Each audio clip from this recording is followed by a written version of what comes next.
Hello guys, हमारे video में आप लोग का स्वागत है। एक गाना गाने जा रहे हैं, सुनना, लाइक शेयर सब्सक्राइब जरूर करना। कुंभ मेला के ऊपर का गाना है। लैला राजा थैली मेला चली, लैला राजा थैली मेला चली। ओही रे मेलवा में बड़ी बड़ी हाथी, ओही कुंभ मेलवा में बड़ी बड़ी हाथी। लैला राजा हथिया झूमत चली, लैला राजा हथिया झूमत चली। लैला राजा झोला मेला चली, लैला राजा झोला मेला चली।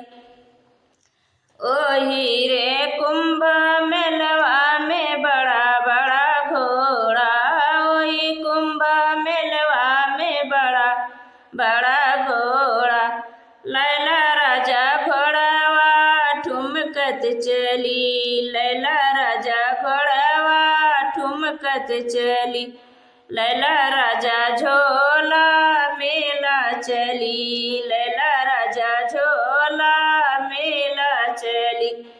ओही रे मेलवा में बड़ा बड़ा पंडित, ओही रे मेलवा में बड़ा बड़ा पंडित।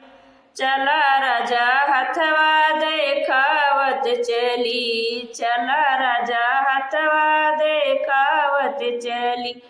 लैला राजा झोला मेला चली, लैला राजा झोला मेला चली।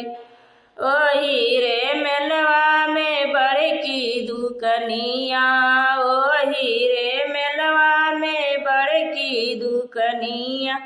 लावा राजा झोला भरत चली, लावा राजा झोला भरत चली। लैला राजा झोला मेला चली, लैला